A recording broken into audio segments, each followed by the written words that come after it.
Krásný den, vítám vás u historicky prvního podcastu společnosti Stopro Gastro. Vítá vás Petra Vrbová, jsem lektorkou ve společnosti Stopro Gastro a je mi velkou ctí, že můžu moderovat tyhle jednotlivé epizody našeho podcastu a už tady vítám ředitele společnosti Stopro Gastro, Františka Korála. Františku, vítej. Děkuju. A zrovna bych tě poprosila, jestli nám řekneš pár slov o sobě a o společnosti. Tak pár slov o sobě.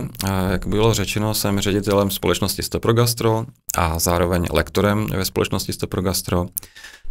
Ta společnost vznikla před nějakými 10 lety, slavíme vlastně 10leté výročí. Je to hezká oslava vlastně toho našeho milníku, tento podcast. Ve společnosti dělám projektového manažera, kromě ředitelování mám na starosti ekonomiku a hodně rád školím lidi, to znamená, udržel jsem si kurzy, rád školím manažery a číšníky, recepční, zkrátka tak, abych nevypadl z role. Děkuju. Můžeme se ještě trošku víc vrátit ke společnosti Stopro Gastro? Představíš ji našim posluchačům a divákům? Velmi rád. Stopro Gastro už podle názvu, podle nás zastává 100% potřeb majitelů restaurací, hotelů, bister, kaváren. To znamená od školení managementu, marketingu, ekonomiky, číšníků, tak vlastně školíme i například kuchaře, vaření, dodáváme studie do kuchyní, dodáváme kuchyňské celky a máme kolegy, kteří i navrhují design, redesign restaurací, to znamená podle názvu držíme 100% pokrytí všech potřeb majitelů gastroprovozu. Já musím říct, že když jsme začali naši spolupráci, tak jsem byla překvapená vlastně, kolik těch oblastí ty a celkově společnost pokrývá, takže rozhodně tohle to můžu potvrdit. A já už od tebe vím za tu dobu, co se známe, že máš za sebou spoustu zkušeností, co se týče jak marketingu, tak HR, tvoje profesní dráha je skutečně široká, proto si hodně notujeme třeba v HR marketingu a hodně si notujeme i celkově v propagaci těch podniků a podobně. Řekneš nám trošku víc o tom tvém základu? Dobře, tak ta moje cesta do gastra vlastně začala v roce 1998, kdy jsem se vlastně do gastra dostal přes nějaké role v obchodu.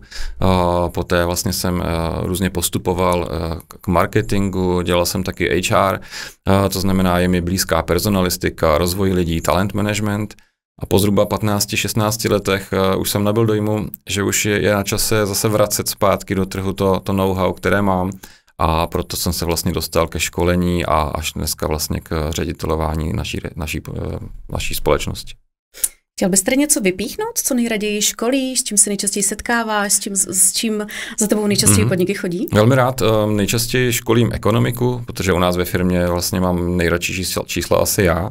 To znamená, je to ekonomika, řízení nákladů, zvyšování ziskovosti, nastavování KPIček, to znamená nějakých klíčových ukazatelů, všechno, co jde zkrátka změřit číslem, procentem, počtem. A potom, jak jsem říkal, velmi rád se pohybuji mezi lidmi, to znamená, mám rád školení číšníků, recepčních. Rád také využívám zkušenosti s HR, to znamená, je to talent management, je to rozvoj lidí, jsou to poskytování zpětné vazby, vyhodnocování lidí, controlling a zejména motivace v poslední době. Jak vůbec probíhá spolupráce s tebou nebo celkově se Stopro Gastro? Když se na nás nějaký provozovatel obrátí, tak je to první krok je vlastně vydefinovat si jeho očekávání. Je to zkrátka nastavit si nějaké uvěřitelné cíle, které můžeme doručit v nějakém čase. Poté vlastně si vydefinujeme konkrétního lektora. Tady bych chtěl zmínit, že například oproti konkurenci u nás máme mnoho kolegů v týmu a každý kolega zastává konkrétní oblast v gastropodnikání. V tu chvíli vlastně já vybírám lektora a vlastně na konkrétní oblast poptávanou a zároveň i typologicky se snažím určit správného lektora pro ten konkrétní typ podniku. Děkuju. Ty tady častokrát zmiňuješ právě tu oblast vzdělávání a tohle je i něco, co jsme se bavili, že bychom chtěli trošku víc dostat do éteru. Povíš mi něco trošku víc o vzdělávání v gastru, proč je to důležité, jak vůbec k tomuhle přistupovat? Tady bych chtěl zbořit mýty, že vzdělávání nebo rozvoj lidí je takové vlastně klišé, které nefunguje. Máme prokazatelně ověřeno, že tam, kde jsme školili před covidem, po covidu, tam, kde víme, že majitelé se opravdu o personál zajímají, rozvíjejí je, cíleně se tam lidi posouvají, tak ty podniky jsou úspěšnější. Na mnoha podniků se vracíme už prostě přes 10 let a máme ověřeno, že tam prostě ten biznis je úspěšnější. V čem konkrétně vidíš nejčastěji potřebu, že by podniky měly své zaměstnance vzdělávat? Nejčastěji je to vlastně poslední dobou i v řešení problému s nástupem nové generace zaměstnanců, to znamená, je to o rozvoji a motivaci, motivačním prostředí generace Z. Pak je to o nějakém transparentním systému odměňování, o individuálním růstu, o nějakém adaptačním plánu nováčků, zkrátka mít ty interní procesy, co se týče práce s lidmi, pevně nastavené. Ty jsi už zmínil generaci Z. Já se s tím sama na školeních často setkávám. Řekni nám tvůj pohled celkově na generaci Z v gastru. Generace Z, práce s generací Z si myslím, že je daleko zajímavější, zároveň složitější. Tito lidé mají svoje priority, jak už mnozí víme, v osobním životě. Není to jako moje generace, kdy jsem svůj smysl vlastně viděl v růstu v pracovním prostředí. O to jako zajímavější je práce s těmito lidmi a je třeba vlastně jim porozumět, ne s nimi bojovat. To znamená, naši kolegové, třeba co školí častěji management nebo motivaci lidí, tak se právě zajímají o to, jak vystavět motivační prostředí přesně podle individualit, které v tom týmu pracují. A máš konkrétní tipy? Můj tip je, nechte vaše zaměstnance generace Z růst. Oni opravdu můžou být motivováni interním růstem a je to jedna z zajímavých nástrojů, jak na ně. Napadá ti něco dalšího? Já třeba často se setkávám s tím, že třeba pro tuhletu mladší generaci je klíčové to, aby kuchyně byla zero waste, aby tam fungovala nějaká automatizace, aby hodně to šlo do digitálních technologií. Napadá ti k tomuhle něco? Děkuji za to připomenutí. Je to třeba téma udržitelnosti, kdy mladou generaci zajímá, jestli podnik dělá něco pro udržitelnost, jakým způsobem třeba i řeší odpady a můžeme se tomu třeba chvílemi i jako zasmát, ale někteří zaměstnanci si právě vybírají podniky podle toho, jakým způsobem se chovají třeba k prostředí, hlavně jakým způsobem se chovají k zaměstnancům, je to pro ně jako obrovský rozlišovák. Já bych tady ještě trošku zmínila celkově u téhle generace, že co mě z toho tak jako vychází, že tahle generace ráda vidí přesah svého konání. Takže není to jenom o tom, že se odkroutí tu svoji směnu, ale já čím dál častěji vidím, že skutečně zajímá ten příběh té společnosti, aby viděli, že to není jenom ta směna, ale že to je vlastně i to, kam ten podnik směřuje, co vlastně té komunitě třeba předává, jak se chová k zaměstnancům, jak se chová k životnímu prostředí a podobně. Jak to vidíš? To je strašně důležitá informace pro všechny majitele a manažery. Častokrát zaměstnancům chybí kontext, vůbec nemají strategické cíle. Vždycky, když jsem na školení, tak se ptám zaměstnanců, jaké máte cíle pro letošní rok, jak to s majitelem nebo s manažerem jste si vykomunikovali, jaké máte individuální zodpovědnosti. A často vlastně vidím, že ty zaměstnanci jsou jenom jako úkolovaní, ale nejsou tam žádné dlouhodobé cíle, žádný přesah, vlastně nechápou tu jejich roli v tom celkovém podniku. V tu chvíli vlastně je tam nějaká míra demotivace, nepochopení a samozřejmě menší angažovanost. To můžu maximálně to můžu potvrdit. A já bych tady ještě zmínila, že když školím, tak moc ráda využívám to, že přesně když narazíme na tohleto téma, tak se vlastně i s těmi ostatními účastníky bavíme o tom, jak vy pracujete s touhletou generací, jak vy třeba demonstrujete ten váš příběh, tu vaši historii, tradice, misi, vizi. Tohle je za mě rozhodně klíčová věc.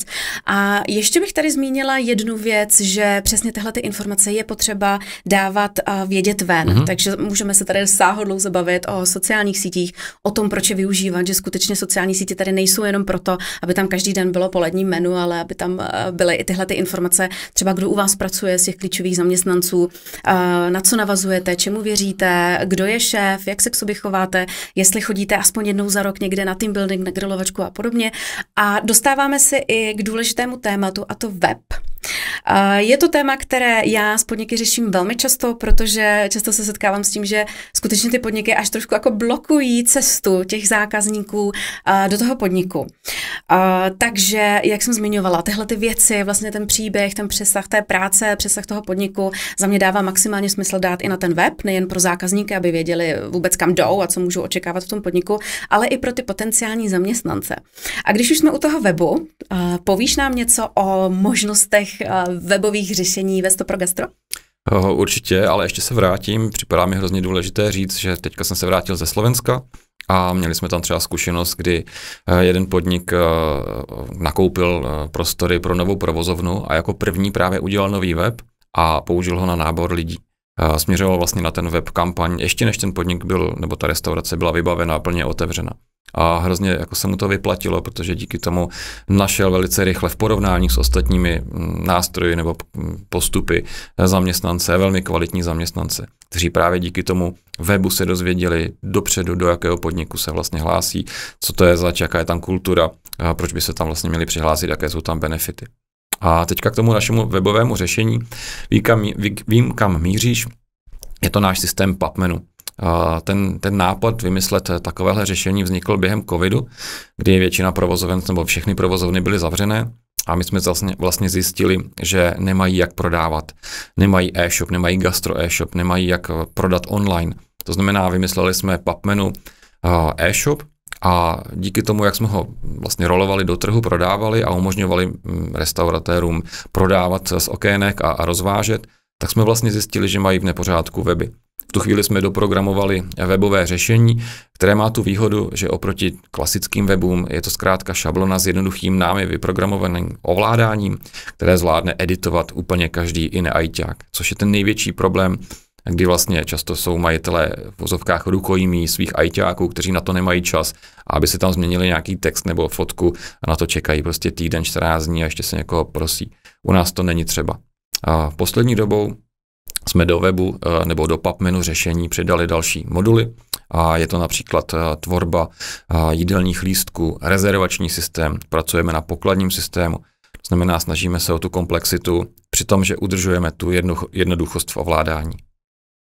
Řekněme, že jsem majitelka restaurace, přesně nějaký ajťák mě má takhle jako na háku, nereaguje, stojí to spoustu peněz. Poraď mi, jak konkrétně můžu jednak získat víc informací o PubMenu a jak konkrétně probíhá třeba spuštění toho webu. Jo, tak není nic jednoduššího, než najít stránky pubmenu.cz a napsat e-mail, stačí prostá věta chci web. A co se týče následných kroků, tak je to o tom, že se ho ujme naše asistentka, zeptá se ho vlastně na ty potřeby nebo na nějakou jako základní vizi o tom webu a prakticky máme i rekord, že do 2 dnů byl naplněn a byl hotový web, protože máme několik šablon, které jsou připravené a když vlastně máme obsah, texty, několik fotek, tak dokážeme během jednoho dne ten web postavit. Server je u nás, helpdesk je u nás, to znamená, my se o to postaráme a zákazník vlastně, když nechce, tak se s tím webem vůbec nemusí plnit a do 2 dnů ho má hotový. Takže to znamená, že já nutně nemusím psát texty nebo dělat fotky? Není to tak nutné vždycky, samozřejmě jsme za to raději, ale dokážeme to udělat i za zákazníka. Děkuju. A u těch webů je to jedno z nejčastějších témat, který já řeším na intervencích a chtěla bych tedy určitě zmínit, že spousta podniků má přesně problém v tom, jak jsem zmiňovala, že trošku blokujou tu cestu zákazníků k nim a za mě naprosto klíčová věc, aby webová stránka na jeden klik, aby tam bylo jasné vlastně podívat se na otevírací dobu, na kontakt, prokliknout se na sociální sítě, prokliknout se na denní menu, na stálé menu a podívat se i na, nebo proklikat se i na tlačítko rezervace, což zrovna v případě PubMenu funguje naprosto skvěle, takže já jsem strašně ráda, že tohleto řešení vůbec je takhle k dispozici. Děkuji. Protože často vídám, že zvlášť u těch podniků ten čas tam není, finance jsou tam omezené, návratnost investic je tady naprosto klíčová, takže za mě tohleto řešení je opravdu jako výborná varianta. Tady funguje úplně perfektně přirovnání, že když se dělá vlastně marketingová kampaň, kterou vlastně nejčastěji děláš ty, tak je to jako posílat lidi, hosty kampaní do restaurace, kde nefunguje správně kuchyně nebo nefunguje správně personál obsluhy, tak tady je to stejné, posílat lidi na web, který nefunguje, je prostě špatně. Proto jsme vlastně to řešení navrhli a stále ho rozvíjíme a je úspěšné. Ještě mi řekni trošku víc ohledně té stávající situace obecně v gastru. Co konkrétně současné podniky nejvíc pálí a jak ty konkrétně pomáháš? Naše společnost vlastně vznikla na školení číšníků. Tenkrát před těmi 10 lety to bylo 90% našich kurzů, bylo vyškolte mi číšníky, můj personál nefunguje, udělejte s nima něco. Pak přišel covid a celé se to obrátilo a vlastně k lepšímu, protože po covidu je nebo hraje gro našeho školení management, marketing, ekonomika a možná třeba teďka jenom z 25% vlastně školení číšníků nebo kuchařů. Dneska klasický požadavek vypadá tak, přijeďte, mám stále menší zisk z obratu, udělejte s tím něco, nevím, kde mi to uniká. To znamená, to je hlavně moje role, řešení ekonomiky, řízení nákladů, zvýšení zisku z obratu, než pořád jenom honba za větším a větším obratem, což je samozřejmě dlouhodobý cíl, ale takticky funguje více zisk z obratu a rychleji těch cílů dosahujeme. Pak je to marketing, což je hlavně tvoje role u nás, ještě role vlastně Michala a dalších, kteří vlastně se zabývají tím, jak vlastně zkomunikovat, jak už dobrý ten podnik je, jak už ta kuchyně je vyladěná, aby se to dozvědělo co nejvíc lidí a vlastně skutečně jako přišlo. No a pak je to samozřejmě i další jako procesy právě ohledně motivace lidí, interních jakoby směrnic, manuálů, tak aby se ten podnik jako nevracel zase zpátky po nějaké naší intervenci nebo i vlastních jako krocích. Ve Stoprogastru řešíme v transparentnost a jako v pevně nastavené procesy. Proto vždycky se snažíme je nastavovat, byť to ne vždycky je oblíbená disciplína, to znamená, jsme zastánci checklistů, kalkulačních listů, předávacích směrnic, zkrátka tak, aby ten podnik se nevracel a necyklil, ale prostě šel pořád dopředu. Děkuju. Pověz mi ještě, jak se konkrétně podnik může dostat přímo k tobě, k Františku Korálovi, protože když jedu na nějakou provozovnu, tak přesně už tam jako jsem ta nějaká druhá vlna té spolupráce, takže kolikrát mi lidi řeknou, u nás byl František a to bylo super, dělali jsme tohle. Jak se konkrétně člověk, nějaký provoz nebo nějaká restaurace může dostat přímo k tobě? A co ty konkrétně na těch provozovnách děláš? Super, tak u nás je to, zejména může se zákazník nebo klient vybrat u nás na webu, kde vlastně každý lektor, který nejčastěji školí, tam má medailonek a má tam vlastně svůj záběr, vlastně co nejčastěji školí, kde nejvíc pomáhá, co je jeho specializace. No a pak je to hodně i o nějaké osobní zkušenosti, kdy častokrát si nás zákazníci doporučují. To znamená, já si troufám říct, že více jak polovina našich intervencí právě byla získána na doporučení, což si myslím, že je ta pěkná zpětná vazba, že to děláme dobře. Dobře, a ty konkrétně? Já konkrétně, jak říkám, nejčastěji jsem ten, kdo zvyšuje zisk z obratu, kdo nastavuje strategii, kdo možná někdy i poprvé s majitelem řeší, kdo je jeho cílová skupina, jaký má nějaký 5letý výhled, jakou má vizi vlastně, jak to chce tu vizi vlastně potom rolovat a rozpadávat na cíle jednotlivých zaměstnanců nebo oddělení. A pak je to interní procesy. Držím vždycky ten prapor těch interních procesů, nastavené interní procesy, lidově řečeno, když majitel odjede na dovolenou, aby se to nezhroutilo. Já ještě zmíním jednu věc, možná jsem tady trošičku popřeskočila, ale ve Stoprogastru vlastně se zabýváme 2 hlavními aktivitami. Jedna aktivita jsou jako obecná skupinová školení, ty jsme tady zmiňovali, na tom se tady podílíme všichni, kdo tady v tom podcastu budeme, plus další kolegové. A další věc jsou ty intervence, které ty tady zmiňuješ. A řekni mi, jak konkrétně probíhá intervence s tebou v těch konkrétních oblastech, které se tady zmiňoval. Tady možná ještě k intervenci bych rád zmínil, že máme to opravdu rozdělené skupinové kurzy a individuální intervence. Zároveň je ještě třeba říct, že buď pracujeme napřímo pro podniky, kteří se nás najdou a osloví, a nebo děláme pro různé dodavatele služeb. Nejčastěji je to plzeňský Prazdroj, který vlastně my jsme pro něho dvorní dodavatel rozvoje jejich zákazníků a dělá úžasné rozvojové programy a pomáhá vlastně roky svým odběratelům být lepšími podnikateli, usnadnit jim podnikání. A teďka k té otázce ke mně. Jak konkrétně probíhá intervence se mnou po nějakém vydefinování si cílů po telefonu, po nějaké přípravě, tak vlastně přijedu na provozovnu a jedeme vlastně podle předem jako stanoveného scénáře, ať je to ohledně cílů, ať je to ohledně jako účastníků, které ty změny se tam mají jako dít. A co se týká toho průběhu, tady je třeba ještě zmínit, že po každém našem školení nabízíme zdarma něco jako follow-up intervenci, ať je to online konzultace nebo telefonická konzultace. Spoustykrát se stane, že vznikne rozvojový plán, kdy ten provozovatel, ten účastník nám ten rozvojový plán zasílá po nějaké době, my ho s ním vyhodnocujeme. To znamená, není to jednorázová záležitost, ale je to vždycky zadat nějaký cíl, pomoct té změně a dohlédnout, že se ta změna stala. Já teda musím taky uznat, že klienti Plzeňského Prazdroje, já sama musím říct, že mám jenom nejlepší zkušenosti s těmito podniky. Musím říct, že za tu dobu, co jsem ve Stopro Gastro, tak mám jenom jako výbornou zkušenost, protože skutečně se jedná o jako velmi šikovné, jednak majitele restaurací, provozní, je ten personál. Ta spolupráce za mě je výborná, moc si toho vážím, že tuhletu spolupráci vlastně můžeme v tomhletom duchu vést a jsem moc ráda, že můžu těmhletěm podnikům jednak pomáhat s náborem a jednak pomáhat jim s marketingem. Takže za mě tahle spolupráce je klíčová. Moc děkuji, že ji zmiňuješ. Františku, moc děkuji za spoustu zajímavých podnětů. Je něco ještě, co bys chtěl, aby se dostalo ven mezi naše posluchače a diváky? Možná bych jenom zmínil, že trendy a vůbec jako inovace se velice jako zrychlily. My to vidíme zejména třeba v digitalizaci nebo automatizaci sledování ekonomiky restaurací, v marketingu, v analyzování vlastně kampaní, jakým způsobem cílit lépe ještě na potenciální jako hosty, klienty. A zároveň je to i vlastně čelit výzvám s novou generací zaměstnanců. Jsme o tom mluvili. A do budoucna to bude ještě těžší, protože vlastně bude docházet k tomu jakoby míchání těch různých generací na jednom pracovišti.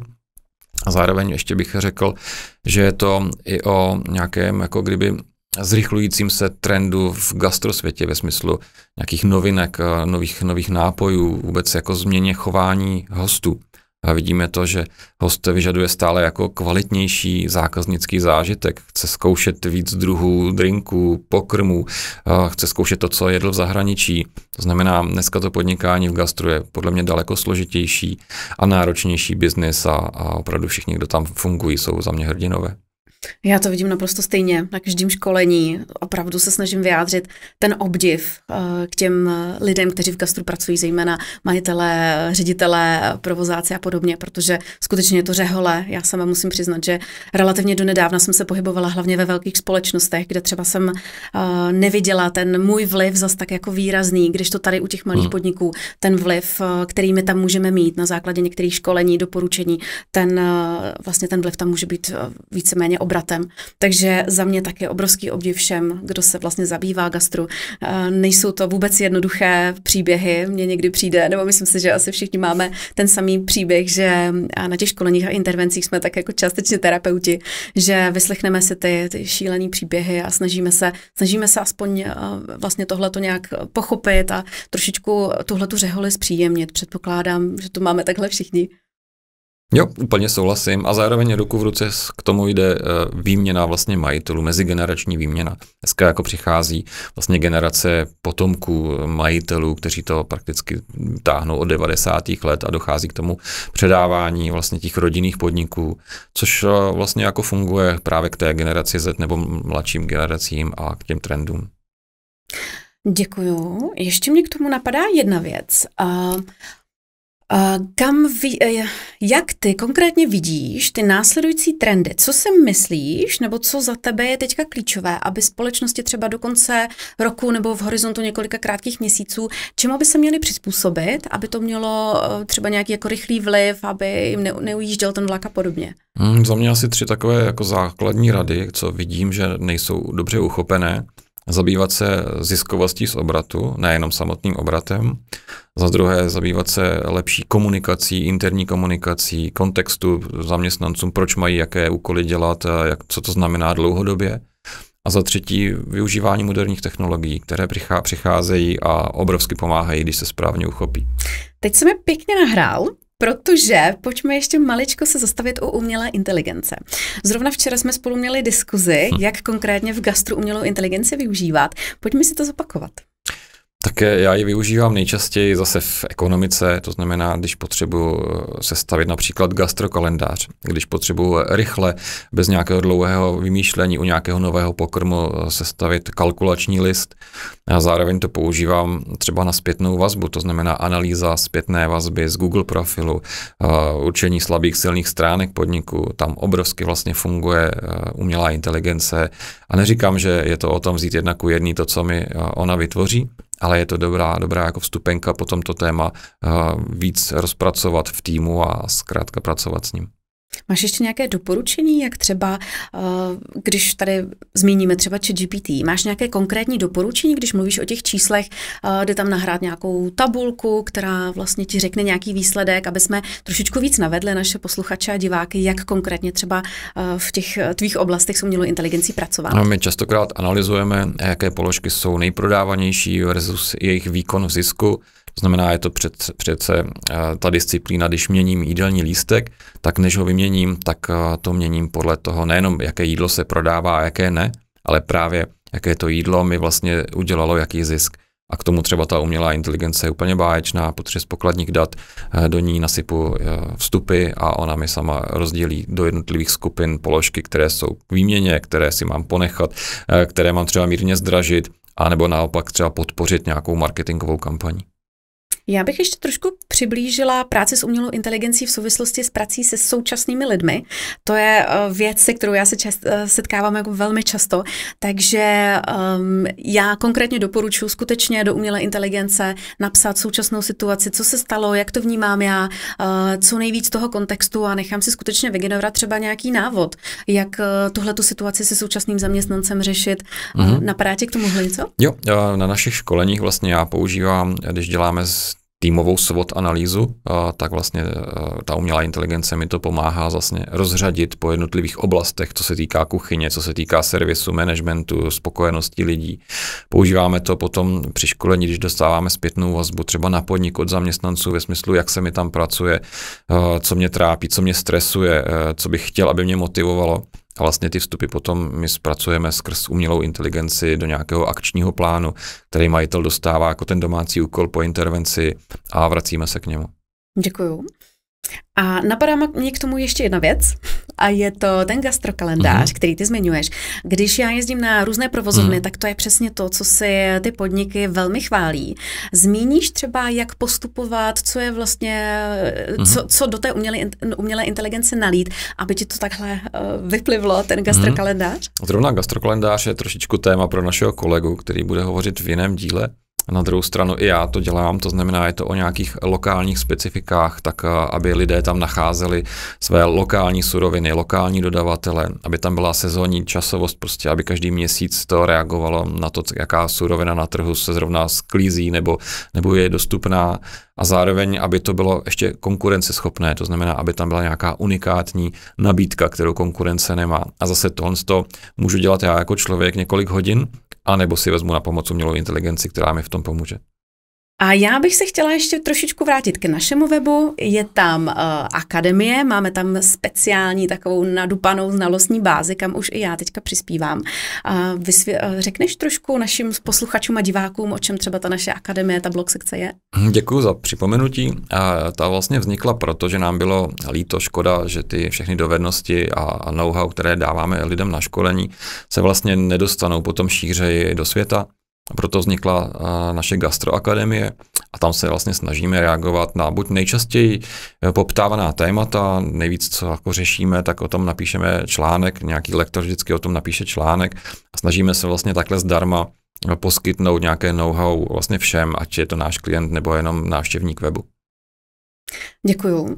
A protože toho obsahu je tam velká spousta, tak teďka spouštíme nový mailingový systém, takže budeme i rádi, pokud se podíváte na náš web, dáte odběr našemu newsletteru a je to přesně o tom, že nechceme úplně, nebo já z toho mám minimálně vždycky špatný pocit, když vlastně odcházím z té provozovny, kde jsme si sdělili spoustu informací, takže jak říkáš, ráda navazuju na nějakou další komunikaci, jak se vám to daří, nedaří, jak pracujete s tím dokumentem a podobně. A přesně, aby jsme ty provozovny ještě v tom jako nenechali takhle jako na holičkách, tak právě mi dává velký smysl, že pokud třeba naši klienti, naše provozovny nebo i kdokoliv zvenku dá odběr našemu newsletteru, tak pravidelně můžete dostávat novinky, co je nového na webu, jaké jsou aktuální trendy, co teďka jako máme vyzkoušeného a funguje nám to.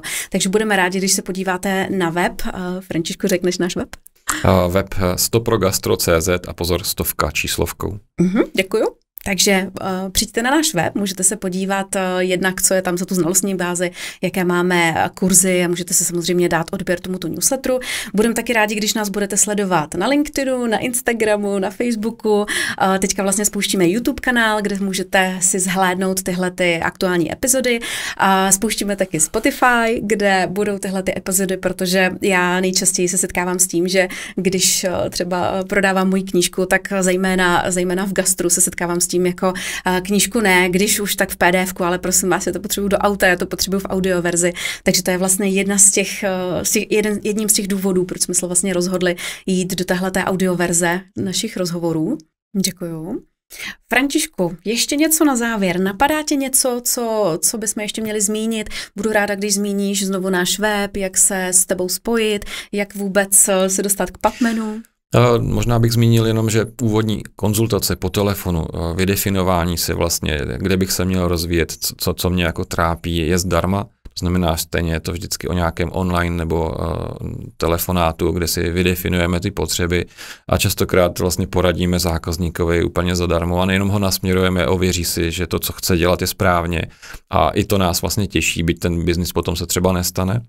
A jinak je to podívat se na náš web, za prvý kvůli zmíněné gastroakademii, podívat se, jaké ty rady a tipy jsou tam vlastně k dispozici, podívat se, co všechno děláme, podívat se, jestli náhodou neběží třeba skupinový kurz, kde by se účastník mohl zastavit, proškolit a pak už je to jenom o tom zavolat nebo napsat e-mail.